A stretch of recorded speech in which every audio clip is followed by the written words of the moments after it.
ಸ್ನೇಹಿತರೆ, ಚರಿತ್ರೆ ಮತ್ತೊಂದು ವಿಡಿಯೋಗೆ ನಿಮಗೆಲ್ಲ ಪ್ರೀತಿಯ ಸ್ವಾಗತ.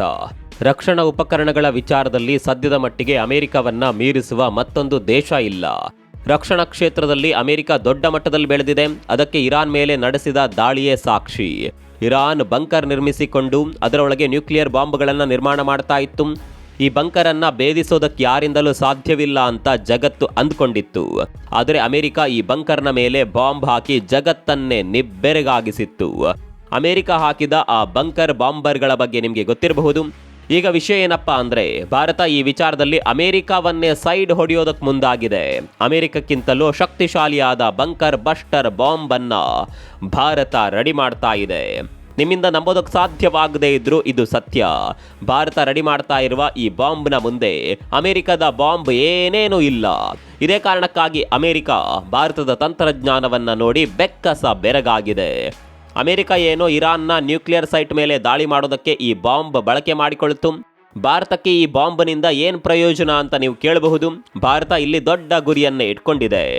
ಯಾವ ರೀತಿ ಇರಾನ್ ಅಂಡರ್ ಗ್ರೌಂಡ್ನಲ್ಲಿ ನ್ಯೂಕ್ಲಿಯರ್ ಬಾಂಬನ್ನು ರೆಡಿ ಮಾಡ್ತಾ ಇತ್ತೋ, ಅದೇ ರೀತಿ ನಮ್ಮ ಶತ್ರು ರಾಷ್ಟ್ರ ಪಾಕಿಸ್ತಾನ ಒಂದು ಬೆಟ್ಟದ ತಪ್ಪಲಿನಲ್ಲಿ ಬೆಟ್ಟದ ಆಳದಲ್ಲಿ ತನ್ನ ನ್ಯೂಕ್ಲಿಯರ್ ಬಾಂಬನ್ನು ಇಟ್ಟಿದೆ. ಭಾರತ ಇದನ್ನೇ ಟಾರ್ಗೆಟ್ ಮಾಡಿ ಈಗ ಬಂಕರ್ ಬಸ್ಟರ್ ಬಾಂಬನ್ನು ರೆಡಿ ಮಾಡ್ತಾ ಇದೆ. ಅಷ್ಟಕ್ಕೂ ಏನಿದು ಬಂಕರ್ ಬಸ್ಟರ್ ಬಾಂಬ್?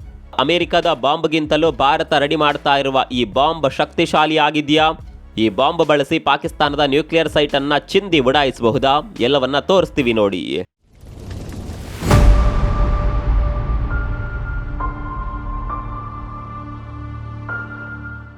ಸ್ನೇಹಿತರೆ, ಅಮೆರಿಕ ಇರಾನ್ನ ನ್ಯೂಕ್ಲಿಯರ್ ಸೈಟ್ ಮೇಲೆ ದಾಳಿ ಮಾಡಿದ ನಂತರ ಬಂಕರ್ ಬಸ್ಟರ್ ಬಾಂಬ್ನ ಬಗ್ಗೆ ಭಾರಿ ಚರ್ಚೆ ಆಗ್ತಾ ಇದೆ.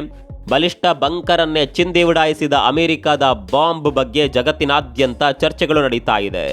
ಹೀಗೆ ಅಮೆರಿಕದ ಬಂಕರ್ ಬಸ್ಟರ್ ಬಾಂಬ್ನ ಬಗ್ಗೆ ಜಗತ್ತಿನಲ್ಲಿ ಚರ್ಚೆ ಆಗ್ತಾ ಇರುವಾಗಲೇ ಭಾರತ ಇಡೀ ಜಗತ್ತಿಗೆ ಶಾಕ್ ಕೊಟ್ಟು ಬಿಟ್ಟಿದೆ. ಅಮೆರಿಕದ ಬಂಕರ್ ಬಸ್ಟರ್ ಬಾಂಬ್ಗಿಂತಲೂ ಶಕ್ತಿಶಾಲಿಯಾದ ಬಾಂಬ್ ಭಾರತದ ಬತ್ತಳಿಕೆಯಲ್ಲಿ ಆಲ್ರೆಡಿ ಇದೆ ಅನ್ನುವ ಸುದ್ದಿ ಈಗ ಜಗತ್ತನ್ನ ನಿಬ್ಬೆರಗಾಗಿಸಿದೆ. ಸ್ನೇಹಿತರೆ, ಭಾರತದ ಬಳಿ ಅಗ್ನಿ ಸರಣಿಯ ಮಿಸೈಲ್ಗಳು ಇರೋದು ನಿಮಗೆ ಗೊತ್ತಿರಬಹುದು. ಇದೇ ಅಗ್ನಿ ಸರಣಿಯ ಮಿಸೈಲ್ನ ಸಿಡಿ ತಲೆಯಿಂದ ಭಾರತ ಬಂಕರ್ ಬಸ್ಟರ್ ಅನ್ನ ಅಭಿವೃದ್ಧಿ ಪಡಿಸೋದಕ್ಕೆ ಮುಂದಾಗಿದೆ. ಈ ಬಾಂಬ್ ಅದೆಷ್ಟು ಶಕ್ತಿಶಾಲಿ ಅಂದ್ರೆ, ಪಾಕಿಸ್ತಾನದ ಕಿರಾನ ಪರ್ವತವನ್ನೇ ಕೇವಲ 5 ನಿಮಿಷದಲ್ಲಿ ಪುಡಿಗಟ್ಟುವ ಸಾಮರ್ಥ್ಯ ಇದಕ್ಕಿದೆ. ಇಲ್ಲಿ ಇಂಪಾರ್ಟೆಂಟ್ ಸಂಗತಿಯನ್ನ ನೀವು ಗಮನಿಸಬೇಕು. ಈ ಕಿರಾನ ಶ್ರೇಣಿ ಇದೆಯಲ್ಲ, ಇಲ್ಲೇ ಪಾಕಿಸ್ತಾನ ನ್ಯೂಕ್ಲಿಯರ್ ಬಾಂಬ್ಗಳನ್ನ ಇಟ್ಟಿರೋದು. ಮೊದಲಿಗೆ ಈ ಪರ್ವತದ ಬಗ್ಗೆ ಹೇಳ್ತೀವಿ ಕೇಳಿ. ಕಿರಾನ ಬೆಟ್ಟಗಳು ಪಾಕಿಸ್ತಾನದ ಸರ್ಗೋದಾ ಜಿಲ್ಲೆಯಲ್ಲಿ ಹರಡಿಕೊಂಡಿರುವ ಬೆಟ್ಟಗಳ ಸಾಲುಗಳು. ಈ ಬೆಟ್ಟಗಳು ಪಾಕಿಸ್ತಾನದ ರಕ್ಷಣಾ ವ್ಯವಸ್ಥೆಯಲ್ಲಿ ದೊಡ್ಡ ಪಾತ್ರ ವಹಿಸುತ್ತವೆ ಅನ್ನುವ ಮಾತುಗಳಿದೆ. ಕಾರಣ, ಇದೇ ಬೆಟ್ಟದಲ್ಲೇ ನ್ಯೂಕ್ಲಿಯರ್ ಬಾಂಬ್ ಸೇರಿದಂತೆ ಹಲವು ಶಸ್ತ್ರಾಸ್ತ್ರಗಳನ್ನ ಪಾಕಿಸ್ತಾನ ಸಂಗ್ರಹಿಸಿ ಇಟ್ಟಿದ್ಯಂತೆ. ಪಾಕಿಸ್ತಾನದ ಜನ ಈ ಪರ್ವತ ಶ್ರೇಣಿಗಳನ್ನ ಕಪ್ಪು ಬೆಟ್ಟಗಳು ಅಂತಾನು ಕರೀತಾರೆ. ಗೊತ್ತಿರಲೇಬೇಕಾದ ಸಂಗತಿ ಏನು ಗೊತ್ತಾ? ಈ ಬೆಟ್ಟಗಳಿಂದ ಕೇವಲ 20 ಕಿಲೋಮೀಟರ್ ದೂರದಲ್ಲಿ ಸರ್ಗೋದಾ ವಾಯುನೆಲೆ ಇದೆ. ಅಷ್ಟೇ ಅಲ್ಲ, ತುಂಬಾ ಹತ್ತಿರದಲ್ಲೇ ಪರಮಾಣು ಕೇಂದ್ರ ಕೂಡ ಇದೆ. ಇನ್ನು ಈ ಪರ್ವತದಲ್ಲಿ ಪಾಕಿಸ್ತಾನದ ರಕ್ಷಣಾ ಇಲಾಖೆಗೆ ಸಂಬಂಧಪಟ್ಟ ನಿಗೂಢ ಸುರಂಗಗಳು, ಮಿಲಿಟರಿ ಕಚೇರಿಗಳು ಕೂಡ ಇದೆ. ಅಂದರೆ ಇದೊಂದು ಪಾಕಿಸ್ತಾನದ ಮಿಲಿಟರಿ ನೆಲೆ ಅಂದ್ರೂ ತಪ್ಪಾಗೋದಿಲ್ಲ. ಅದರಲ್ಲೂ ಪಾಕಿಸ್ತಾನದ ಪರಮಾಣು ಸಂಗ್ರಹಾರ ಇಲ್ಲೇ ಇರೋದು ಅನ್ನುವ ಮಾಹಿತಿಗಳಿದೆ. ಹೀಗಾಗಿ ಪಾಕಿಸ್ತಾನದ ಪಾಲಿಗೆ ಈ ಬೆಟ್ಟ ತುಂಬಾನೇ ಇಂಪಾರ್ಟೆಂಟ್. ಈ ಪರ್ವತವನ್ನೇ ಉಡಾಯಿಸಿ ಬಿಟ್ರೆ ಅಲ್ಲಿಗೆ ಪಾಕಿಸ್ತಾನದ ಕತೆ ಮುಗಿತು ಅಂತಾನೆ ಅರ್ಥ. ಇದೇ ಕಾರಣಕ್ಕಾಗಿ ಭಾರತ ಬಂಕರ್ ಬಸ್ಟರ್ ಬಾಂಬ್ ಅನ್ನ ರೆಡಿ ಮಾಡ್ತಾ ಇದೆ. ಹಾಗಂತ ಹೊಸ ಬಾಂಬ್ ಅನ್ನ ಸೃಷ್ಟಿ ಮಾಡ್ತಾ ಇದೆ ಅಂತ ಅಂದ್ಕೊಳ್ಬೇಡಿ. ಅಗ್ನಿ ಸರಣಿಯ ಮಿಸೈಲ್ನ ಸಿಡಿತಲೆಯನ್ನ ಉಪಯೋಗಿಸಿಕೊಂಡು ಅದರ ಸಾಮರ್ಥ್ಯವನ್ನ ಹೆಚ್ಚು ಮಾಡಿ ಶಕ್ತಿಶಾಲಿ ಬಾಂಬ್ ಅನ್ನ ಭಾರತ ರೆಡಿ ಮಾಡ್ತಾ ಇದೆ. ಸ್ನೇಹಿತರೆ, ಇದೇ ಜುಲೈ 5ರಂದು ರಾಮೇಶ್ವರಂ ಕನ್ಯಾಕುಮಾರಿಗೆ 7 ಸ್ಯಾಂಡ್ಸ್ ಟೂರಿಸಂ ಕಂಪನಿ ಟ್ರಿಪ್ ಆಯೋಜಿಸಿದೆ. ಬೆಸ್ಟ್ ಆಫರ್ ಪ್ರೈಸ್ ಕೇವಲ 19,700. ಮಧುರೈ, ಕನ್ಯಾಕುಮಾರಿ, ತಿರುವನಂತಪುರ, ಅನಂತ ಪದ್ಮನಾಭ ಸ್ವಾಮಿ, ತಿರುಚೆಂಡೂರ್, ರಾಮೇಶ್ವರಂ, ತಂಜೂರ್, ಹೀಗೆ 3 ನೈಟ್ 4 ಡೇಸ್ ಟ್ರಿಪ್ ಇದಾಗಿದ್ದು, ಪ್ಯಾಕೇಜ್ ನಲ್ಲಿ 2+2 AC ಬಸ್ ವ್ಯವಸ್ಥೆ, 3 ಸ್ಟಾರ್ ಹೋಟೆಲ್ ನಲ್ಲಿ ಸ್ಟೇ, ಆಲ್ ಮೀಲ್ಸ್, ನೀಟ್ ಆಗಿ ದೇವರ ದರ್ಶನ, ಬೋಟಿಂಗ್ ಮತ್ತು auto charges, 24/7 tour manager assistance, special care for senior citizens, ಹೀಗೆ ಎಲ್ಲ ವ್ಯವಸ್ಥೆ ಇದೆ. ಹೊರಡುವ ದಿನ ಜುಲೈ 5. ಕೆಲವು ಸೀಟುಗಳು ಲಭ್ಯ ಇದ್ದು, ಆಸಕ್ತರು ಈ ಕೆಳಗಿನ ಕಾಂಟ್ಯಾಕ್ಟ್ ನಂಬರ್ಗೆ ಕಾಲ್ ಮಾಡಿ ನಿಮ್ಮ ಸೀಟನ್ನ ಈಗಲೇ ಬುಕ್ ಮಾಡಿ. ಸ್ನೇಹಿತರೆ, ಈ ನ್ಯೂಕ್ಲಿಯರ್ ವೆಪನ್ನ ವಿಚಾರದಲ್ಲಿ ಕೆಲವೊಂದು ನಿಯಮಗಳನ್ನ ಭಾರತವೇ ಹಾಕಿಕೊಂಡಿದೆ. ನಮ್ಮ ಬಳಿ ಇರುವ ನ್ಯೂಕ್ಲಿಯರ್ ವೆಪನ್ ಅನ್ನ ಕೇವಲ ರಕ್ಷಣೆಗಾಗಿ ಮಾತ್ರ ಉಪಯೋಗ ಮಾಡಬೇಕು, ಅಟ್ಯಾಕ್ ಮಾಡೋದಕ್ಕೆ ಬಳಕೆ ಮಾಡಬಾರ್ದು ಅನ್ನುವ ನಿಯಮ ಭಾರತದಲ್ಲಿದೆ. ಅಂದರೆ ನಾವು ಯಾವುದೇ ಕಾರಣಕ್ಕೂ ಮೊದಲು ಈ ಬಾಂಬನ್ನು ಶತ್ರು ದೇಶದ ಮೇಲೆ ಹಾಕುವಂತಿಲ್ಲ. ಬದಲಾಗಿ ಪಾಕಿಸ್ತಾನ ಒಂದು ವೇಳೆ ನಮ್ಮ ಮೇಲೆ ನ್ಯೂಕ್ಲಿಯರ್ ಬಾಂಬನ್ನು ಹಾಕಿದರೆ ನಂತರ ನಾವು ನ್ಯೂಕ್ಲಿಯರ್ ಬಾಂಬನ್ನು ಪಾಕಿಸ್ತಾನದ ಮೇಲೆ ಹಾಕಬಹುದು. ಇದು ಭಾರತವೇ ಮಾಡಿಕೊಂಡಿರುವ ಸ್ವಯಂಕೃತ ನಿಯಮ.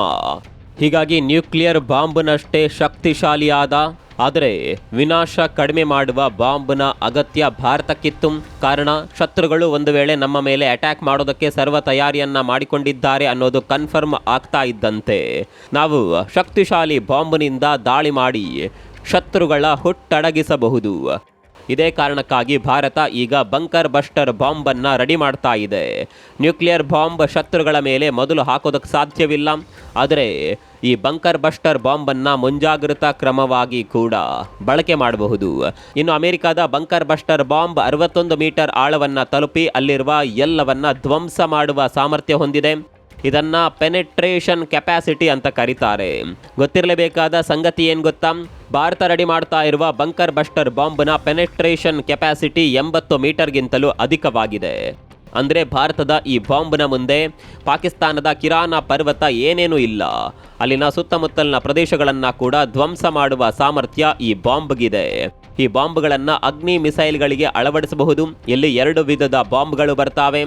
ಒಂದು ಏರ್ ಬರ್ಸ್ಟ್ ಬಾಂಬ್, ಅಂದರೆ ಇವುಗಳನ್ನು ಬಳಸಿಕೊಂಡು ಏರ್ಬೇಸ್, ರಾಡಾರ್, ಮಿಲಿಟರಿ ಕ್ಯಾಂಪ್ಗಳ ಮೇಲೆ ದಾಳಿ ಮಾಡಬಹುದು. ಎರಡನೇದು ಬಂಕರ್ ಬಸ್ಟರ್, ಇದು ಬಂಕರ್ನಂತಹ ಸೀಕ್ರೆಟ್ ಜಾಗಗಳನ್ನು ಗುರಿಯಾಗಿಸಿಕೊಂಡು ದಾಳಿ ಮಾಡುತ್ತೆ. ಹಾಗಂತ ಎಲ್ಲ ವಿಚಾರದಲ್ಲೂ ನಾವು ಅಮೆರಿಕಕ್ಕಿಂತ ಮುಂದೆ ಇದ್ದೇವೆ ಅಂತ ಅಲ್ಲ. ನಮ್ಮ ಬಂಕರ್ ಬಸ್ಟರ್ ಬಾಂಬ್ ಖಂಡಿತವಾಗಿಯೂ ಅಮೆರಿಕಕ್ಕಿಂತ ಶಕ್ತಿಶಾಲಿಯಾಗಿದೆ. ಆದರೆ ಅಮೆರಿಕ ಇರಾನ್ನ ಮೇಲೆ ದಾಳಿ ನಡೆಸಿದ ಹಾಗೆ ನಮಗೆ ಅಷ್ಟೊಂದು ದೂರದಲ್ಲಿರುವ ಟಾರ್ಗೆಟ್ನ ಮೇಲೆ ದಾಳಿ ಮಾಡೋದಕ್ಕೆ ಆಗೋದಿಲ್ಲ. ಕಾರಣ ನಮ್ಮ ಬಳಿ B-2 ಬಾಂಬರ್ನಂತಹ ಜೆಟ್ಗಳಿಲ್ಲ. ಅಮೆರಿಕಾದಿಂದ ಇರಾನ್ ಎಷ್ಟು ದೂರದಲ್ಲಿದೆ ಅನ್ನೋದು ನಿಮಗೆ ಗೊತ್ತಿರಬಹುದು. ಅಷ್ಟು ದೂರಕ್ಕೆ ಎಲ್ಲೂ ಸ್ಟಾಪ್ ಇಲ್ಲದೆ ಹಾರಾಟ ನಡೆಸಿದ B-2 ಬಾಂಬರ್ಗಳು ರಾಡಾರ್ಗಳ ಕಣ್ತಪ್ಪಿಸಿ ಇರಾನ್ನ ಮೇಲೆ ಬಾಂಬ್ ಹಾಕಿ ಸೇಫ್ ಆಗಿ ಅಮೆರಿಕಾಗೆ ಮರಳಿದ್ದವು. ಆದರೆ ಭಾರತದ ಬಳಿ ಅಂತಹ ಯುದ್ಧ ವಿಮಾನಗಳಿಲ್ಲ. ಹೀಗಾಗಿ ಭಾರತ ಈ ಬಾಂಬ್ಗಳನ್ನು ಸದ್ಯದ ಮಟ್ಟಿಗೆ ಪಾಕಿಸ್ತಾನದ ವಿರುದ್ಧ ಮಾತ್ರ ಬಳಕೆ ಮಾಡಬಹುದು. ಭಾರತದ ಉದ್ದೇಶ ಕೂಡ ಅದೇ ಬಿಡಿ. ಭಾರತಕ್ಕೀಗ ದೊಡ್ಡ ಶತ್ರು ಅಂದರೆ ಅದು ಪಾಕಿಸ್ತಾನ ಮಾತ್ರ. ಹೀಗಾಗಿ ಪಾಕಿಸ್ತಾನದ ಮೇಲೆ ದಾಳಿ ಮಾಡುವಂತಹ ಸಾಮರ್ಥ್ಯ ಇರುವ ರಕ್ಷಣಾ ಉಪಕರಣಗಳ ಮೇಲೆ ಭಾರತ ಹೆಚ್ಚಾಗಿ ಫೋಕಸ್ ಮಾಡ್ತಾ ಇದೆ. ಸ್ನೇಹಿತರೆ, ಕಿರಾನ ಪರ್ವತದ ವಿಚಾರ ಆಪರೇಷನ್ ಸಿಂಧೂರದ ಸಮಯದಲ್ಲಿ ಮುನ್ನೆಲೆಗೆ ಬಂದಿತ್ತು.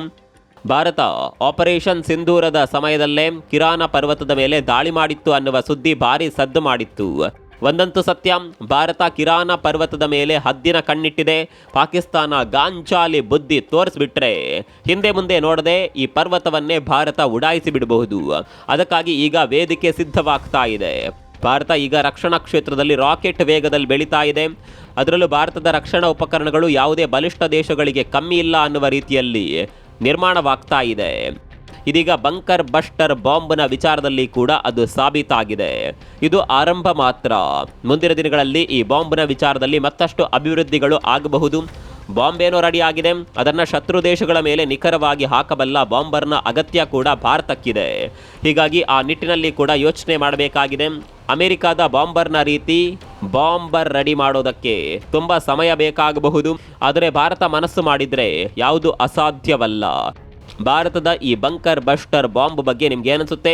ಕಾಮೆಂಟ್ ಮಾಡಿ.